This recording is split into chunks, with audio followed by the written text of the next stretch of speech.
Hello Solus, Agent Sol here, about to run you through yet another game that I've picked up. 8-Bit Attack by Peterson Games. It plays 1 to 4, nice clever little tactical card game. Stay with me as I'll show you a setup and I'll play through a full game. Hello Solus, Agent Solo Matt Rice here. Just going through a quick setup for my game 8-Bit Attack that I've just received in the mail from Peterson Games. Plays 1 to 4. And I'm really looking forward to this one. I've pledged also for their Planet Apocalypse game that's coming soon here, and I thought I'd just show this off since I've got just the core box. There's future expansions that are still coming through the Kickstarter, but the core box has just arrived. I thought I'd give it a playthrough. How to set this up? First, you choose a final lord, or boss if you will. In the core game there is just Cthulhu. I think I've probably pronounced that wrong. And he will look like this. You put him in the play area. As set up, I'm just showing you what you will need for it. My actual playthrough, which will be after this, I might just show a slightly different configuration just to fit it all a bit better. But at the moment, just showing you everything that you need. So, final boss Cthulhu. You will need the Lord track, including this cool little 8-bit mini of Cthulhu, and his tracker, and he starts at 1. Put it over there for the moment.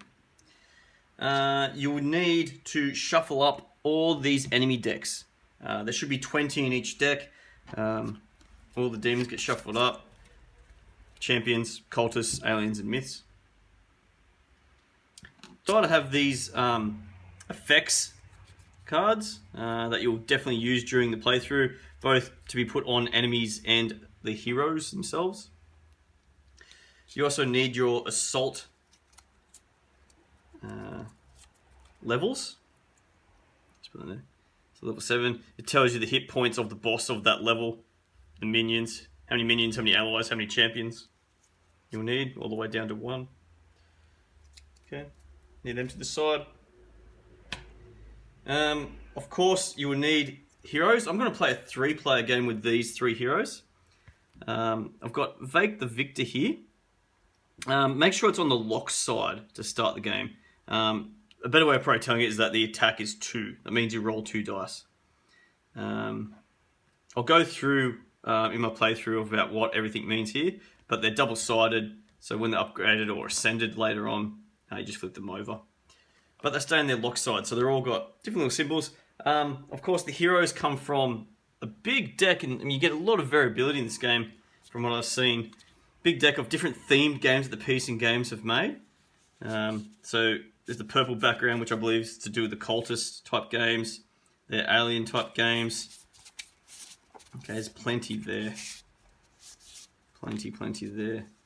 Myth type creatures and the Planet Apocalypse type characters that have made their way here. It's a neat way of how they've combined all their universes.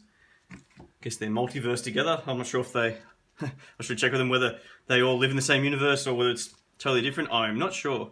Better check with the Peterson Games there. So I've got my 3 heroes. All lock side is up. Now, I believe this is the normal setting, but I've got the potions here for each character. To make the game definitely more difficult is to have the potions missing. Because these things are refill your health, add 6 health, add 4 energy. Energy is used for the spells. Along with that, each round you'll need, each new assault, you'll need 4 energy. And you start with 4 energy in the first assault as well.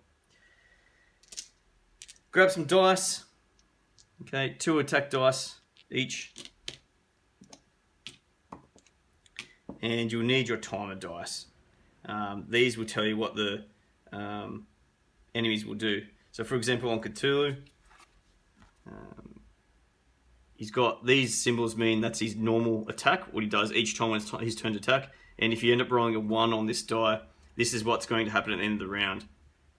And we can refer to these icons when we get playing to the game later.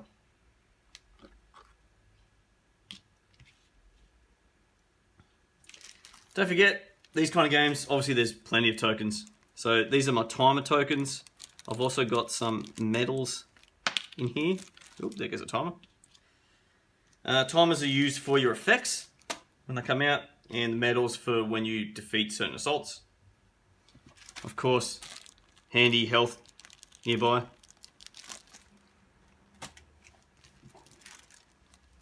And these are your upgradable runes that I put nearby as well. When you upgrade your hero later on, you put these runes in their spots down here.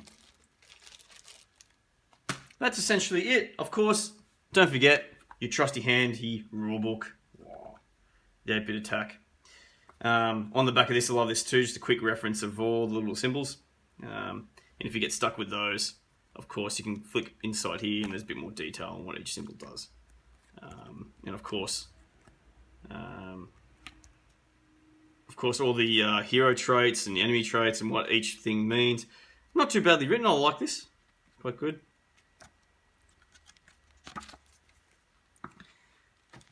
And of course, if you want more references, there are these two that you can have in front of you, like how the game plays through. And we might go through one of those when I go through my first playthrough. Alrighty, looks like I'm close to ready to play my first playthrough. So guys, that's just the setup. Very quick one, this one. Hope you enjoy my first playthrough of this game. And Solus, to crush your gaming thirst, always play solo.